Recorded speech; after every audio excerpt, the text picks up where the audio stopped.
Saya kira kebijakan mana yang akan bisa diturunkan dengan nama Provinsi Sunda akan langsung mensejahterakan langsung. Ini terlalu gegabah kalau menurut saya wakil rakyat. Terlalu gegabah. Jadi wajar kalau sementara berkembang rumor di masyarakat, ini jangan-jangan ada kepentingan terselubung dari seseorang yang akhirnya bisa mengegolkan. Karena mohon maaf selama ini mereka-mereka yang duduk konon katanya wakil rakyat lebih menyuarakan suara legislatif daripada suara rakyat.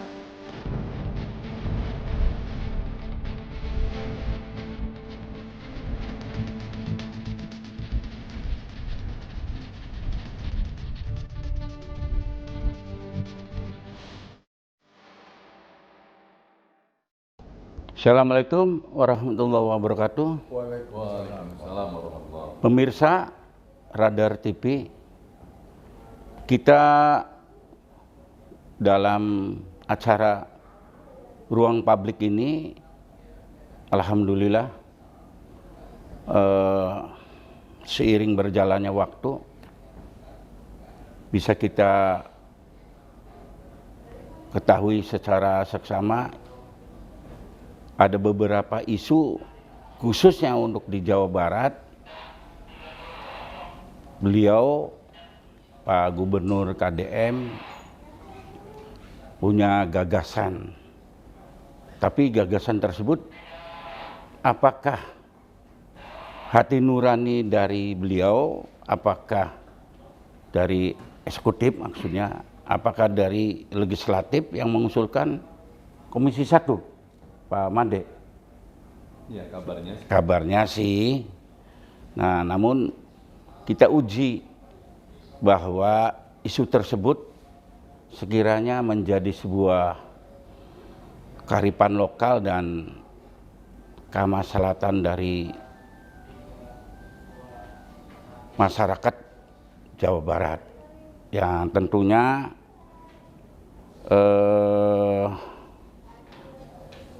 tagline yang didengungkan itu Provinsi Jawa Barat akan menjadi namanya Tatar Sunda atau Provinsi Sunda. Nah, apakah ini langkah strategis untuk memperkuat identitas atau sekedar kebijakan simbolik yang tidak menjawab kebutuhan masyarakat? Dan apakah wacana ini akan mempererat persatuan atau justru sebaliknya membuka ruang perdebatan identitas? Malam ini insya Allah di tengah-tengah kita telah hadir Bapak Raden Djajat. Pak, ya, dengan di sebelah kiri saya tidak asing lagi, beliau namanya persis seperti nama Bali, Pak Made Kasta. Siap. Assalamualaikum, Bos. Waalaikumsalam warahmatullahi wabarakatuh. Tapi aslinya ini orang Cirebon. Pemirsa, kita coba langsung saja pada pokok persoalan. Sejauh ini apakah nama tersebut cukup populis di telinga masyarakat Jawa Barat? Nah, apakah ini ada sebuah pertanyaan yang menggelitik, yang ada riak-riak kecil yang sekiranya kurang berkenan? Bagaimana nih menurut Pak Raden Djajat? Terima kasih. Assalamualaikum warahmatullahi wabarakatuh. Waalaikumsalam. Suatu hal yang mengejutkan bagi saya. Kalau memang betul usulan ini dari Paguyuban Sunda diusulkan Komisi 1 ke Komisi 1 DPRD Provinsi Jawa Barat, saya pikir ini DPR yang boten-boten gitu. Karena masih banyak kepentingan rakyat yang harus diselamatkan. Seperti contoh sekarang ini, orang tua lagi pada stres kok dengan SPMB yang baru. Kenapa mesti ngutik-ngutik provinsi? Ya, betul. Jawa Kulon atau Jawa Barat dikenal Sunda. Tapi jangan lupa, Jawa Barat sekarang ini multi etnis, Pak. Ini multi etnis. Ya, jadi mohon maaf, secara histori Cirebon bukan Sunda. Ya wajar kalau saya orang Cirebon mempertanyakan. Ya. Urgensinya apa? Ya. Wakil rakyat ini sampai kok tiba-tiba memunculkan wacana tentang itu. Ya. Ya. Ya kalau mereka punya wacana sah-sah saja, tapi kami juga orang Cirebon sah-sah saja dong kalau kami punya wacana. Ya. Karena dalam hal ini sekali lagi, saya pikir di Indonesia, mungkin di dunia orang sudah mengenal kalau Jawa Barat tuh pasti Sunda. Tapi bukan berarti kata kita harus istilahnya berbahasa itu. Jadi setidaknya untuk wacana ini Pak Raden Djajat tidak setuju apa tidak serg gitu. Artinya begini, ini mumpung masih wacana. Oh gitu. Iya kan? Mumpung masih wacana. Jangan diteruskan. Oh, gitu. Karena ini akan menyabut polemik. Ya. Punten. Ya. Sekali lagi punten sekali lagi. Kami orang Cirebon itu sudah terluka, Pak. Contoh. Ya. Ketika gedung negara Oh ya. dijadikan nama Bale Jaya Dewata. Jaya Dewata tuh raja besar di payudarannya Bale kayak Kuwu. Ya. Tapi kami sudahlah. Ya. Karena aspirasi kami tidak didengar. Mangga. Maksud saya kalau beliau berkenan ketika itu saya menawarkan dengan teman-teman menawarkan audiensi. Namanya bukan Bale kalau untuk petinggi itu, Mande. Itu yang lebih tepat. Itu untuk pendekatan kearifan lokal Cirebon. Cirebon, ya kan? Nah, sekarang tiba-tiba muncul wacana Tatar Sunda. Iya. Saya dapat tangkap dari argumentasi maupun statement dari Pak Haji Djajat. Ya, demikian tadi pemirsa, salah satu tokoh seniman yang dari Cirebon sekiranya perlu ditelaah maupun dikoreksi apakah kira-kira wacana ini bisa dapat diterima oleh semua pihak. Baik, kami akan beralih ke Pak Made. Ini bagaimana kira-kira Pak Made dari sisi baik kearifan lokal maupun dari tata kelola dari pemerintah daerah. Ya. Baik, terima kasih, Bos. Saya masih manggilnya Bos ya. Wacana tentang berganti nama Provinsi Jawa Barat menjadi Provinsi Tatar Sunda atau Provinsi Sunda yang sekarang lagi menjadi sebuah wacana yang di ranking atas ya, topik pembicaraan di sosmed. Saya menangkap pertanyaan tadi, apa yang disampaikan Mas Djajat tadi sangat tepat sekali. Sebetulnya masih banyak hal yang harus kita lakukan itu. Saya tidak akan melanjutkan dengan penegasan itu, tapi saya ingin mencatatkan pada satu argumentasi yang disampaikan oleh komunitas yang pengusul.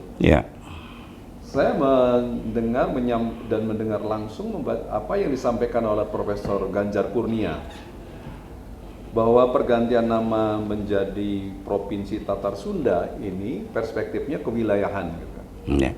Sebagai sebuah monumen kewilayahan.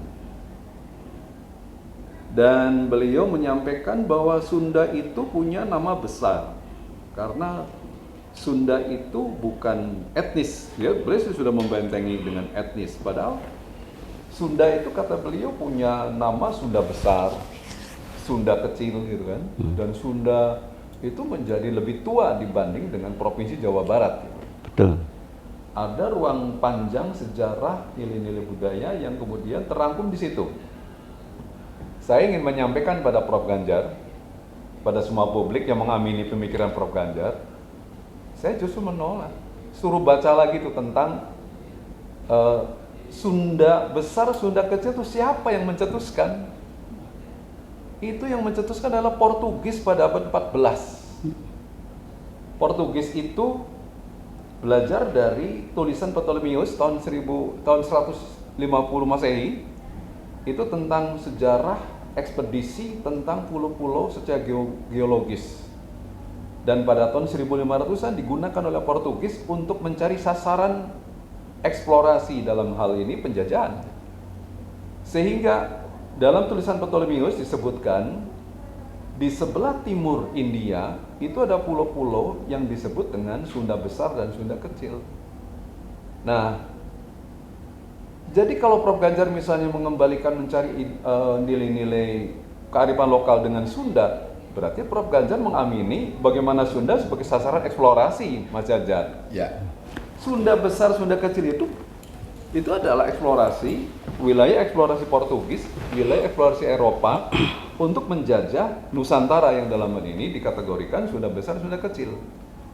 Dan oleh karena itu, menyebut Sunda sebagai sebuah ruang, konsep keruangan, itu adalah wilayah-wilayah yang sebuah Sunda sebagai satu entitas, satu wilayah yang sebagai tempat eksplorasi Portugis.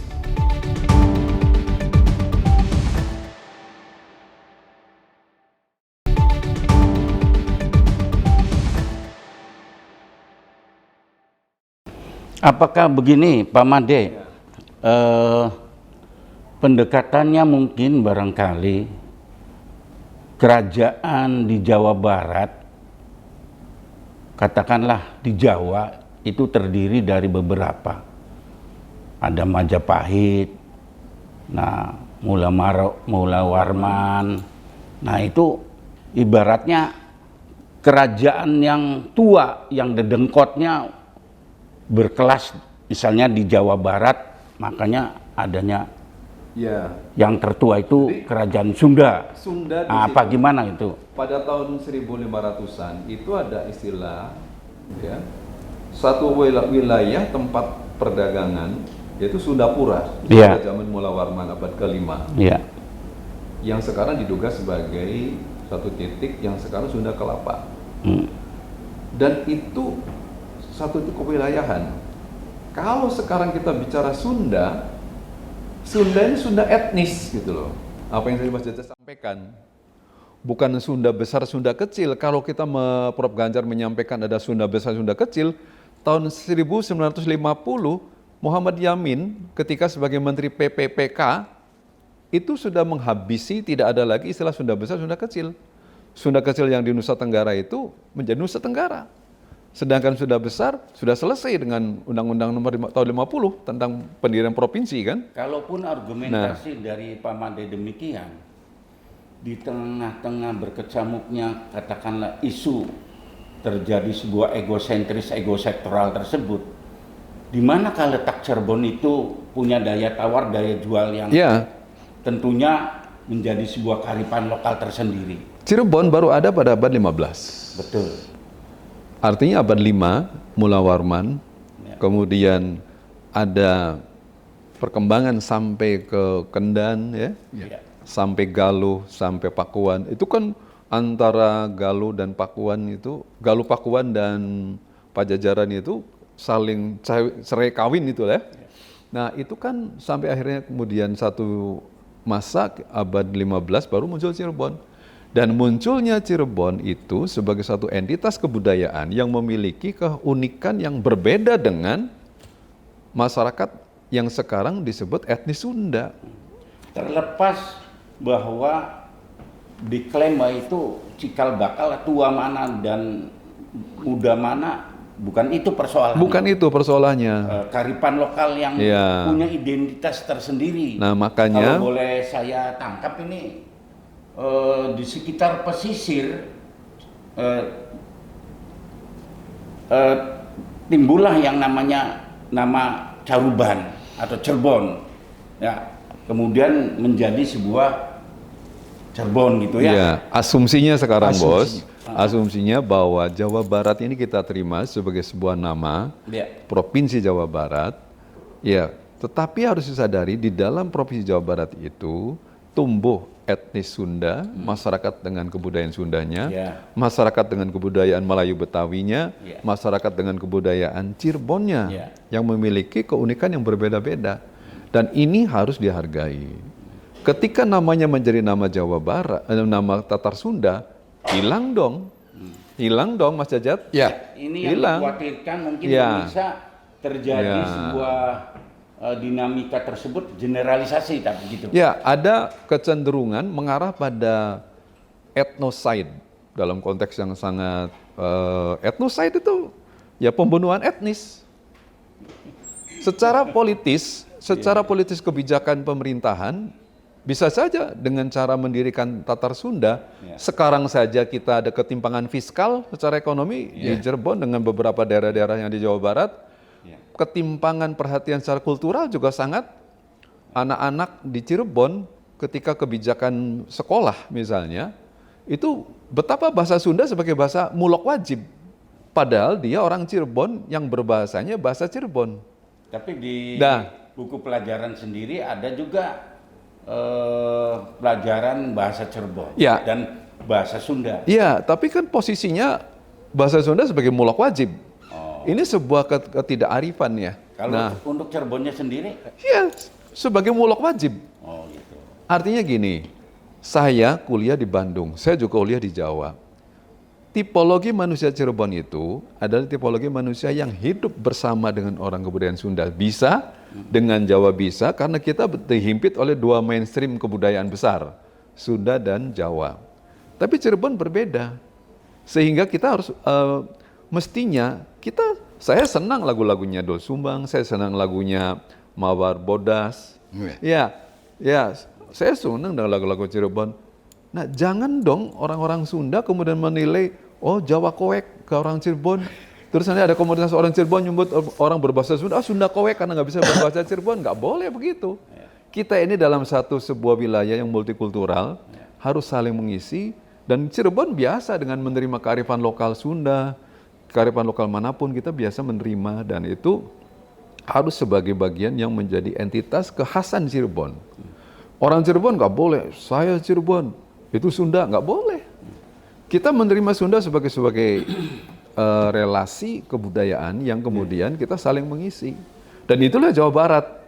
Kalau Jawa Barat akan diganti menjadi nama Tatar Sunda, hilang dong. Ya. Baik pemirsa, tadi sudah kita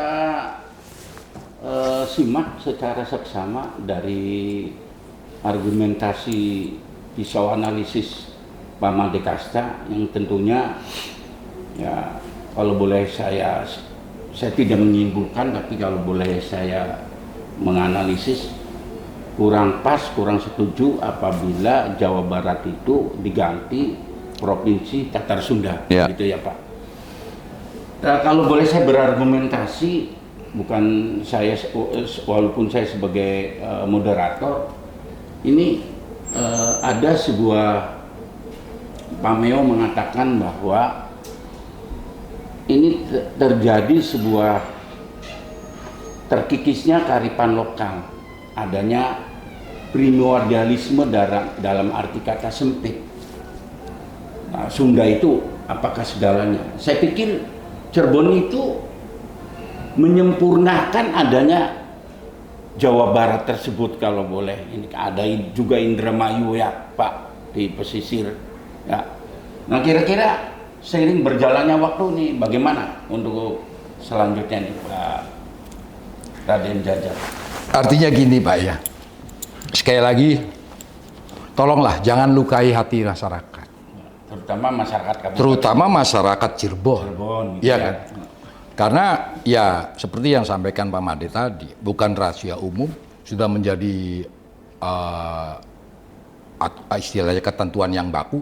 2 April 1482 Cirebon merdeka, berdaulat.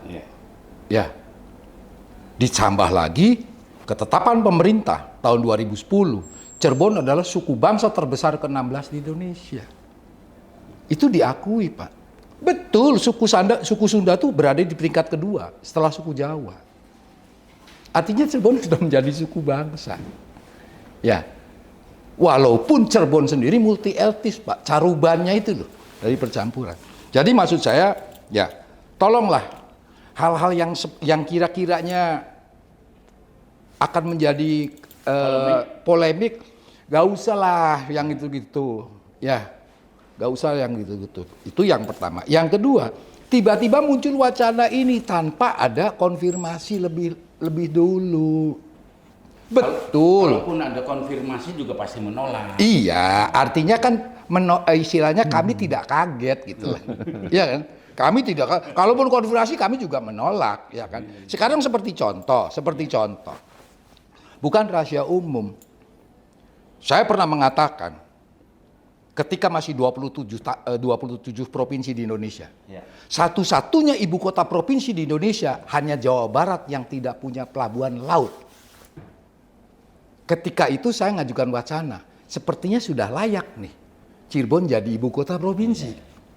Karena saat itu perekonomian terutama hasil komoditi rotan kita 480 kontainer per bulan kan lewat Tanjung Priok. Ya, kenapa pelabuhan Cirebon tidak difungsikan? Sementara pelabuhan Cirebon ketika itu sudah ditetapkan pelabuhan kontainer nasional. Kemudian muncul wacana, wong Cirebon pengen jadi provinsi. Ya, ketika itu dimentahkan, kami tidak kedereng-dereng istilahnya. Ya. Artinya hal itu sudah dilupakan. Ketika ini muncul wacana begini lagi kan akhirnya semangat itu tumbuh lagi, Pak. Artinya membangunkan mancan yang lagi tidur. Ya, jadi maksud saya kepada yang terhormat para wakil rakyat, tolonglah, masih banyak hal-hal yang harus dipikirkan untuk menyelamatkan aspirasi rakyat.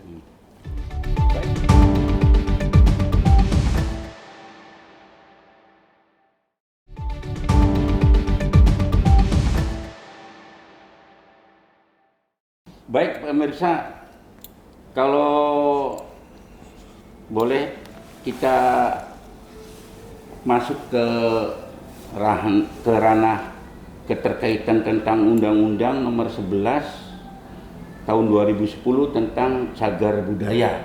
Nah ini biar nanti benang merahnya akan nyambung nih Pak, akan kelihatan ada korelasi relevansinya bagaimana, ya Pak ya.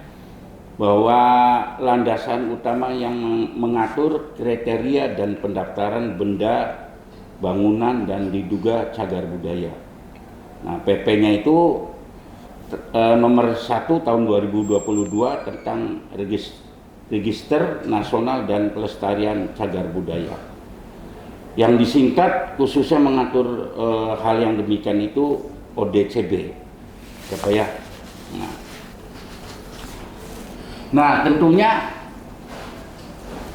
sejarah Cirebon juga walaupun lingkupnya Jawa Barat cukup tua dan cukup bisa dipertanggungjawabkan juga, betul nggak Pak? Betul. Kira ya ODCB ini kan berdasarkan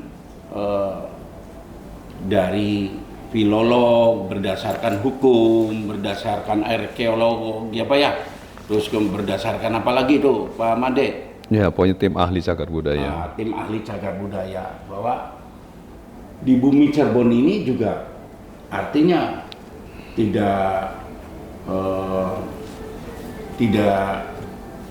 timbul begitu saja Cirebon itu, tapi punya kearifan lokal yang sejarahnya itu sangat luas.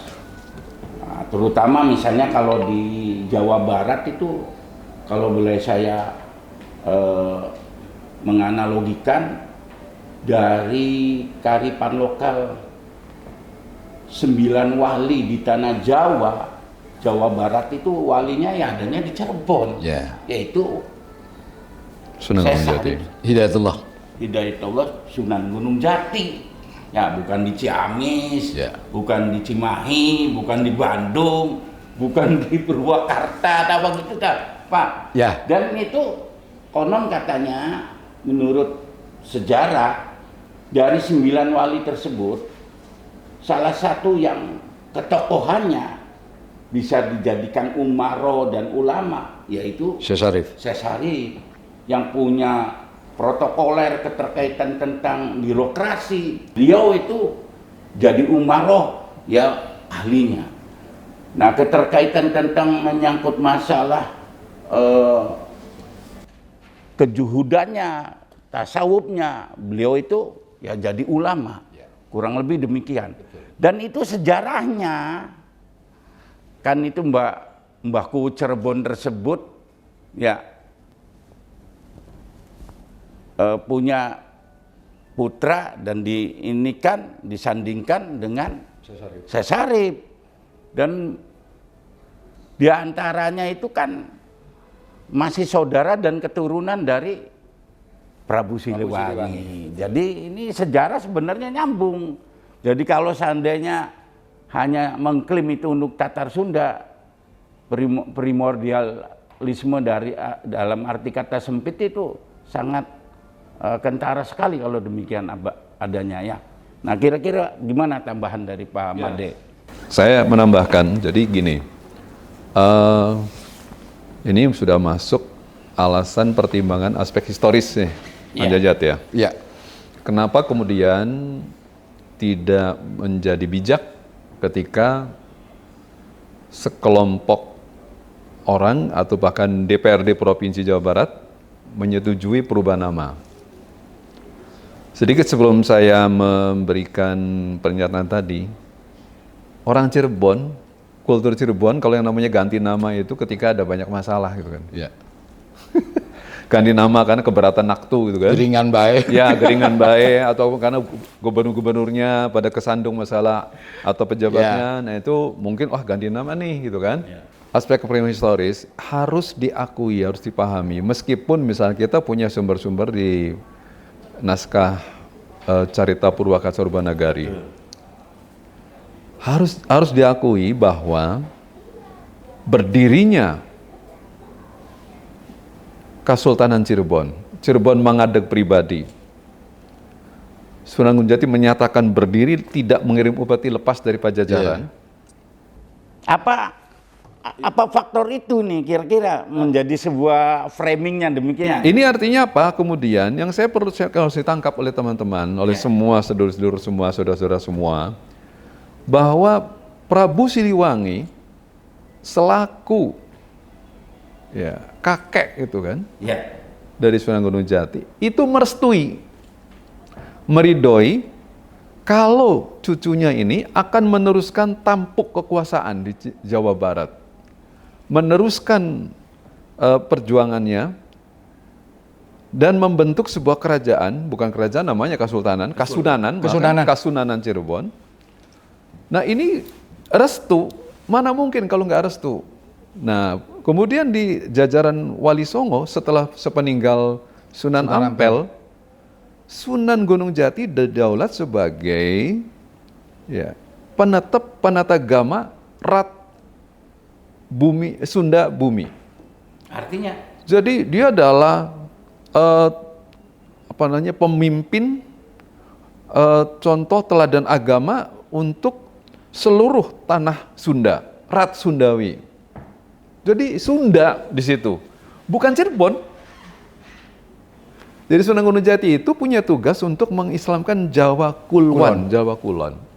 Maka diberi gelar penata agama Rat Sunda, Rat Bumi Sunda. Artinya apa? Seluruh bumi Sunda. Nggak usah mencari pembenaran lain. Itu sudah bukti bahwa Sunan Gunung Jati menjadi tokoh yang kemudian meneruskan perjuangan terah dari Pajajaran, Prabu Siliwangi. Makanya mana fakta tadi arkeolog, mana perlanjutan dari Pajajaran? Ya Cirebon. Nah kemudian harus tahu, ini publik harus tahu. Maksudnya representasi dari Jawa Barat pelanjutan dari Pajajaran, bahwa itu misalkan kerajaan Sunda, ya maka penerusnya adalah cucunya Sunan Gunung Jati. Bukan yang itu, yang Sumedang. Bukan Kian Santang. Sumedang jauh. Sumedang periodenya Larang. Jauh itu. Nah itu bukti bahwa Sunan Gunung Jati itu penata agama Rat Bumi Sunda. Jadi seluruh Sunda. Nah kemudian harus dipahami juga, makanya di Makbar Sunan Gunung Jati, di sana ada Mandai Pajajar, bos. Mandai Pajajar itu tadi Mandai, sebuah balai kalau untuk orang biasa, Mandai atau Pajajar untuk tokoh besar sebagai tempat penganugerahan atau penobatan Sunan yang Cirebon ini. Satu. bukti pelanjutan dari Pajajaran. Yang kedua, di Gunung Jati ada Mandai Majapahit. Di halaman depan, ya. itu ada Mandai Ada. Majapahit. Kenapa Mandai Majapahit? Karena Sunan Gunung Jati menikah dengan Nyai Tepasari Ya. dari Tepasan, turunan dari Brawijaya V Majapahit. Di sini kita baca bahwa Sunan Gunung Jati mempersatukan antara bagaimana pengaruh Majapahit sebagai negara kerajaan yang mempersatukan Nusantara. Penerusnya adalah Sunan Gunung Jati. Buktinya apa? Beliau menikah dengan Nyai Nyimas Tepasari. Kalau nggak salah sih Ya. itu kepala desa atau KU yang pertama. Ya, Nyai Tepasari itu turunan Brawijaya V. Brawijaya 5. Turunan Brawijaya V, artinya turunan Majapahit. Makanya dapat Mandai Majapahit simbolnya. Kemudian beliau juga keturunan Pajajaran, maka di sana Mandai Pajajaran. Ini yang mempersatukan antara luka sejarah. Kalaupun itu dongeng atau itu babad. Orang Sunda itu sangat luka dengan peristiwa Bubat. Beringin Kurung. Ya. Tapi selesai oleh Sunan Gunung Jati dengan hadirnya dua Mandai itu, bahwa Sunan Gunung Jati secara politik juga secara sosiologi, secara politik mempersatukan bagaimana Sunda dengan Majapahit. Akulturasi tersebut. Nah, artinya apa? Kita harus menyadari bahwa Sunan Gunung Jati ini terusan dari bagaimana perjuangan dari Kerajaan Sunda Pajajaran. Nah itu apa Ya, hubungannya kalau kita kemarin kan Gubernur Jawa Barat mengusung mahkota ya. Barnowati apa? Binokasi. Markus Binokasi. Nah, apa gimana itu? Ya, ini kan sebetulnya mungkin Padahal Pak si Cirebon yang nerima-nerima aja ya. ya kita melihatnya begini. Oh, melihatnya gubernur. Ya, itu kan persoalan Pak Gubernur yang misalnya kemudian mengidentifikasi dirinya sebagai turunan, yang menggali-gali nilai-nilai lama Pajajaran, Iya. nilai-nilai lama Sunda Wiwitan. Iya. Kenapa harus mencari nilai lama? Karena kebudayaan masyarakat di Sunda, Rat Sundawi ini sudah diislamkan oleh Sunan Gunung Jati, pembentukan kulturalnya sudah dilakukan oleh Sunan Gunung Jati. Kenapa mencari pemodelan masa-masa kembali pada masa-masa lalu? Kenapa harus mencari Berarti simbol-simbol itu? terjadi sebuah kemunduran. Lah, kenapa harus bisa mencari simbol itu? Kita sudah punya simbol Kanjeng Sinuwun, Ya. dan itu makanya tadi, tolong dong jangan melukai kami yang di Cirebon. Oh gitu ya. Ya, bahwa pelanjutan dari Pajajaran adalah Keratuan Cirebon. Harus diakui. Kemudian secara jujur, pertanyaannya saya kepada orang DPRD Provinsi yang menyetujui perubahan nama menjadi Provinsi Tata Sunda. Pertanyaan saya ada, apakah kebudayaan Cirebon ini tidak memberikan arti apa-apa bagi Jawa Barat? Di Jawa Barat. Kalau memang Cirebon tidak memberikan arti apa-apa bagi Jawa Barat, apakah itu sebagai entitas kebudayaan yang memiliki kekhasan, yang secara ekonomi juga memiliki potensi ekonomi untuk memajukan Jawa Barat, ya lupakan Cirebon. Teruskan dengan Provinsi Sundanya. Tapi kalau memandang Cirebon sebagai entitas yang memiliki sejarah tadi yang begitu besar, potensi kebudayaan yang besar, dan itu dipandang penting, saya kira mungkin harapan Pak Jajat tadi, bahwa tolong dong jangan melukai kami, saya kira saya beralasan. Satu hal lagi, Pak Gubernur itu pada hari jadi Cirebon, Kabupaten Cirebon tahun 2026, 2 April, pernyataan beliau adalah, saya catat, beliau memuji-muji Cirebon ini punya potensi hampir sama dengan Jogja.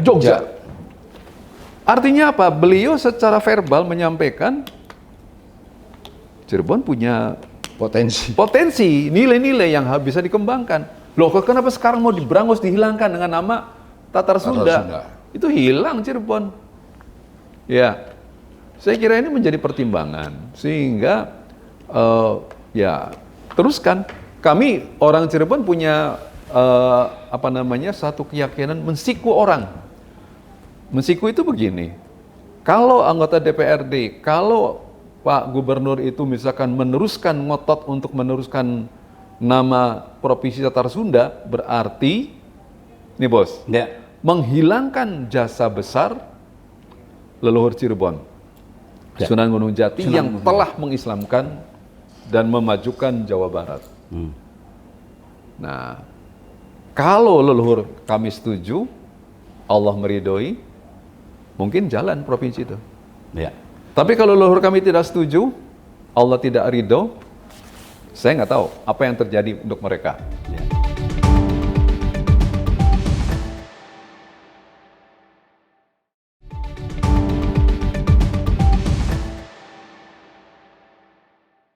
Baik, pemirsa, ini diskusi ini sangat menarik sekali bahwa bisa mematik dari isu Tatar Sunda bahwa Provinsi Jawa Barat akan menjadi Provinsi Pasundan.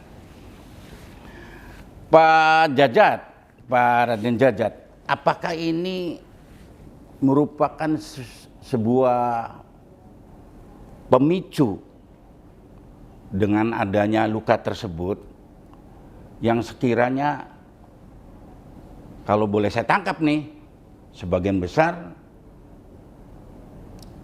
masyarakat Cirebon ya kurang serg lah, beli setuju ya Pak ya, kurang lebih begitu dah Pak. Kita nggak setuju. Ya artinya kalau kita polling secara kuantiti, masyarakat Cirebon itu tidak setuju. Paling tidak saya dan Pak Jajat. Ya. Nah, apakah ini sebuah pertanyaan akan memicu supaya Cirebon ini bila perlu akan dikibarkan lagi akan menjadi Provinsi Cirebon apa begitu? Kembali saya katakan tadi, ya kan?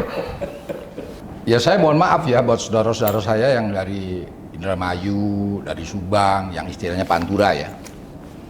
Intinya, kami tidak mempersalahkan selama ini kok.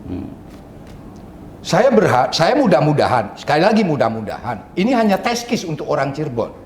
Ini kalau diluncurkan wacana Provinsi Sunda, Cirebon gimana, gejolak nggak? Pasti gejolak lah, ya kan? Pasti gejolak, karena Tapi ya, yang jelas tidak demo ya Pak? ya pasti tidak demo, ya kan? Gejolaknya kan bukan gejolak istilahnya Akal gejolak sehat lah. radikal ya. Ya. Kita bermain secara teori, secara teori dan secara fakta, secara komprehensif, ya kan? Saya sih berharapnya test case. Namun apapun ceritanya, ini terlalu gegabah kalau menurut saya Wakil Rakyat, terlalu gegabah. Jadi wajar kalau sementara berkembang rumor di masyarakat, ini jangan-jangan ada kepentingan terselubung dari seseorang yang akhirnya bisa mengegolkan. Karena mohon maaf selama ini mereka-mereka yang duduk konon katanya wakil rakyat lebih menyuarakan suara legislatif daripada suara rakyat. Jadi wajar kata penilaian itu. Ya, jadi saya bukan ekstrim. Sekali lagi saya bukan ekstrim, tapi dari realita yang ada, kok tiba-tiba langsung nerima walaupun masih dalam pembahasan. Ya. Oh, sudah nerima. Sudah nerima. Sudah nerima. Seluruh, saya mendengar memang Semua seluruh fraksi sudah nerima. sudah setuju. Enggak, itu kan dari legislatif, dari eksekutifnya. Loh, Pak buktinya Gubernurnya. menurut informasi yang saya dapat, ketika pembahasan terakhir disaksikan juga kok dari ada orang provinsi di situ. Ya, artinya kan kalau persentase 40% sudah nerima. Ya. Kalau persentase loh, mohon maaf. Nah, namun dalam hal ini saya masih istilahnya positive thinking lah. Ya. Mudah-mudahan ini nyana tes ki wong Cirebon teriak kan ya kalau dimunculkan Pak Jari, ya pasti teriak lah. Ya. Jadi sekali lagi apapun ceritanya, siapapun dari partai manapun, ketika sudah duduk di gedung dewan, tidak hanya membicarakan wakil rakyat Sunda. Sekali lagi Jawa Barat multi etnis, Jawa Barat ini multi etnis, nggak bisa Pak, ya nggak bisa. Suku bangsa mana yang tidak ada di Jawa Barat? Hampir semua ada. Jadi sekali lagi, penolakan ini yang saya sampaikan ini, ya kan, bukan tidak mendasar Pak, ini mendasar. Ya, mohon maaf kalau saya berbicara terlalu ekstrim. Kalau dipaksakan istilahnya posisi Tatar Sunda, ini bentuk penjajahan budaya terhadap budaya Cirebon. Sampai sejauh itu ya? Iya dong. Ya, artinya kan dipaksakan. Secara otomatis Cirebon akan tenggelam dengan ini. Padahal kalau kami lihat dari kepemimpinan Gubernur KDM ini sangat bijak. Sering juga turun ke Cirebon, yang Pantura ke Indramayu. Ya walaupun lebih sering ke Priangan gitu ya, ke Sunda gitu. Gubernurnya menolak. Ini bukan usulan dari eksekutif kan? Iya. Oh gitu. Ini dari legislatif. Artinya ini pikiran-pikiran dari wakil rakyat. Ya. Persoalannya apakah sudah melakukan pendapat dengan pendapat, publik? Tidak. ya. Pernah datang tidak ke Cirebon? Nah itu Anggota DPRD-nya, kemudian menjaring masukan dari kami. Ya, kok tiba-tiba sepakat? Itu kan satu hal yang mungkin tadi Mas Ajat, jangan-jangan dibalik setujunya semua anggota dewan ini ada main person yang kemudian membuat ini menjadi setuju. Padahal kita keberatan-keberatan dari kita memang belum pernah didengar. Nah, akhirnya suara-suara seperti ini kemudian wajar muncul di medsos, dimuncul di beberapa komunitas muncul. Ini kan menjadi bagian yang saya kira penting untuk disikapi secara arif ya. Ya. Jadi pada dasarnya ya kami yakin bahwa asumsi mengganti keinginannya sih pastinya baik, tapi yang harus bijak, yang perlu untuk dipikirkan bahwa jangan sampai ketika menyentuh sebuah etnis, walaupun Ganjar Kurnia itu, Profesor Ganjar Kurnia membatasi, ini bukan persoalan etnisitas. Kata siapa? Ini persoalan wilayah. Kata siapa wilayah? Kalau wilayah selesai itu bahwa Sunda itu bukan bikinan, itu bikinan Portugis itu. Sunda besar, Sunda kecil bikinan Portugis. Mula Warman tahun 500 Masehi itu menyebut dengan Sundapura. Ada. Kemudian Prancis itu ada Island de Sodé, gitu kan, bahwa itu kepulauan yang untuk sebagai tujuan untuk ekspansi penjajahan, gitu kan. Jadi Sunda itu ekspansi wilayah yang menjadi tempat ekspansi penjajahan. Apa itu menjadi kebanggaan nama, misalnya kalau dari sisi kewilayahan. Kami menyadari bukan dari kewilayahan, tapi wilayah kultural, etnisitas gitu. Kami, saudara kami yang berkultur Sunda itu adalah satu tubuh dengan kami, karena kami keturunan dari leluhur kami keturunan dari Sunda. Kami juga berhubungan kesehari-harian. Maka saya bilang yang harus dibangun oleh pemerintah provinsi, oleh DPRD provinsi adalah bagaimana memajukan Jawa Barat yang multikultural ini, gitu kan? Bukan memajukan Jawa Barat dengan nanti etnis yang paling dominan, yang paling kuat, dan itu kebijakan yang paling kuat untuk yang diberikan pada etnis yang paling dominan, itu nggak baik. Pak Made, ini sangat menarik tadi. Lagi-lagi Pak Made keluh kesahnya ini akan dijadikan sebuah dasar dari Prof. Ganjar ya. Ya. Nah, apa Prof. Ganjar tersebut ada vested interest? Apakah dari segi keilmuan itu diragukan ya knowledge-nya? Apakah tidak membaca latar belakang sejarah Cirebon? Apakah bagaimana itu, Pak Made? Saya tidak pernah meragukan. Saya tidak meragukan siapapun, tapi saya hanya menguji statementnya, substansinya dalam konteks bahwa penamaan provinsi Tatar Sunda itu bukan dalam konteks etnis, tapi beliau dalam konteks kewilayahan sebagai ruang hidup. Kalau ruang hidup, maka sesungguhnya itu tidak sekedar sebuah wilayah yang dibatasi berpagar. Ruang hidup itu kan ada kulturalnya, maka bukan wilayah geografis. Yang lebih kuat adalah kita harus memperhatikan wilayah etnisitas, kulturnya. Kultur Cirebon, kultur Sunda, kultur Melayu Betawi, dan itu harus hidup bareng dan saling mengisi kan. Nah, Cirebon pada posisi itu, maka agak aneh ketika pertimbangan Prof. Ganjar misalkan ini monumen wilayah ini. Sehingga kita kehilangan nama Sunda dalam percaturan kita, padahal kita punya nama Sunda, Sunda besar, Sunda kecil di Indonesia. Prof. Ganjar sepertinya tidak membaca bahwa penamaan atau terminologi Sunda itu buatan Portugis. Ya. Baik, Pemirsa, tadi kita sudah menyimak secara gamblang dari perwakilan tokoh-tokoh Cirebon, dari Pak Raden Djajat, dari Pak Made Kasta. Sepertinya kalau boleh disimpulkan, tidak berkenan apabila Jawa Barat itu akan diganti provinsi Tatar Sunda. Kurang lebih begitu ya, Pak Made, Pak Djajat. Nah, kalau boleh saya mendeskripsikan bahwa dari tadi apa yang diargumentasikan oleh Prof. Ganjar, tadi apa yang disampaikan oleh Pak Raden Djajat, kalau kita pendekatan dari tata kelola pemerintah daerah, kita mengenal ada 3 ajas di sini. Ada ajas dekonsentrasi, ada ajas desentralisasi, dan ada Modebewin, ajas Modebewin. Apa itu dekonsentrasi? Dekonsentrasi itu pelimpahan kewenangan dari pemerintah pusat ke daerah, yaitu adanya di provinsi. Nah, kemudian desentralisasi itu penyelenggaraan pemerintah sendiri, itu otonomi daerah. Nah, Modebewin itu tugas pembantuan. Yang dulu Bakorwil, ada pembantuan di sini, di Cirebon, ada di dulu namanya kewedanaan.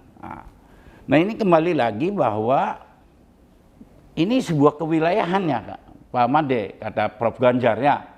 Nah, tidak bisa serta-merta bahwa katakanlah kearifan lokal itu digeneralisir bahwa azas dekonsentrasi menghilangkan dari azas desentralisasi. Yang punya kewenangan itu kan,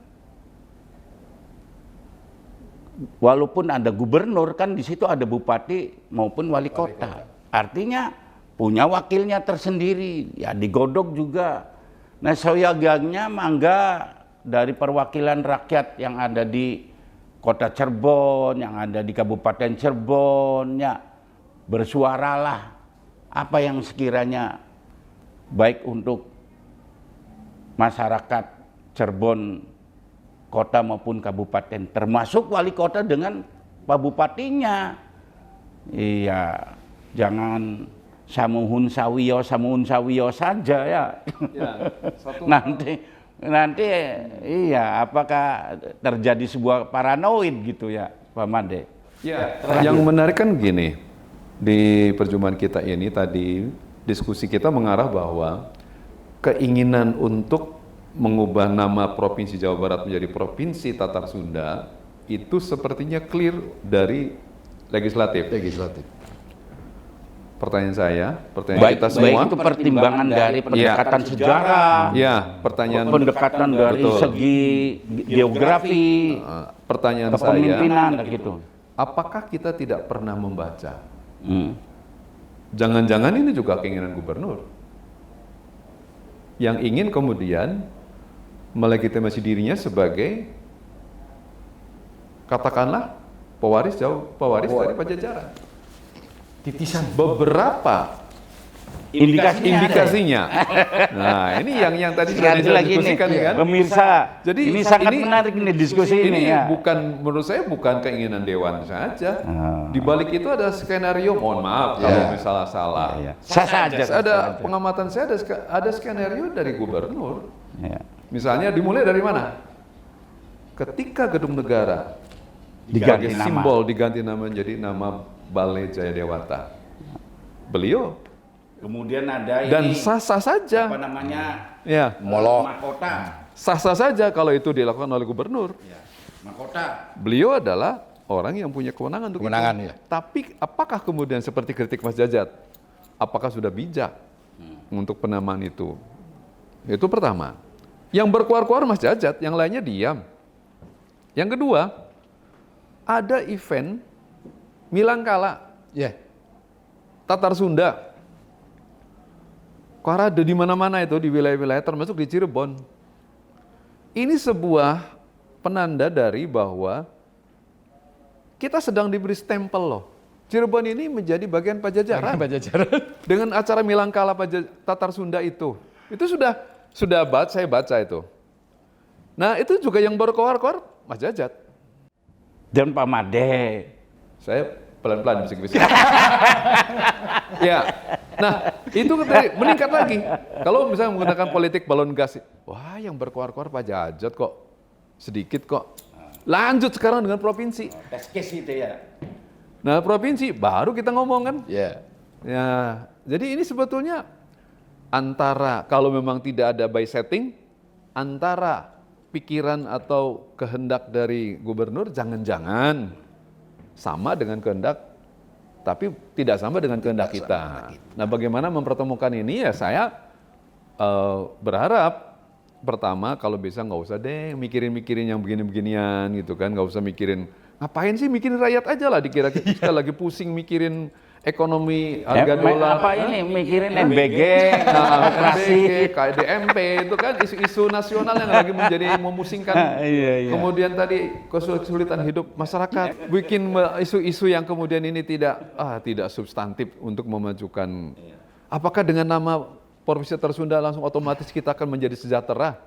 Saya kira kebijakan mana yang akan bisa diturunkan dengan nama Provinsi Tersunda akan langsung mensejahterakan langsung. Justru itu sejauh mana sekiranya dari isu tersebut untuk Cirebon khususnya ya menjadi sebuah tumpuan yang sekiranya pembangunannya lebih ditingkatkan. Pada posisi seperti ini kan kita butuh partisipasi seluruh stakeholders.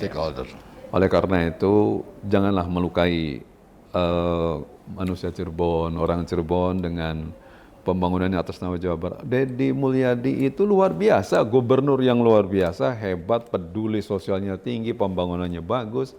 Tapi kenapa kok harus kemudian ada tambahan mengubah embel-embel, kemudian langsung menggali Sunda Wiwitan, kemudian buat apa? Itu harus dilindungi, Itu akan menjadi sebuah friksi kan begitu? Tidak, tapi menurut saya, ya itu kalau wilayahnya pribadi silakan, tapi kalau wilayah seorang gubernur mestinya kemudian harus melihat kacamata pembangunan, kebudayaan, pembangunan tadi cagar budaya. Tapi kalau wilayah pribadi itu wilayah keyakinan, saya nggak bisa mengatakan sah-sah saja siapapun.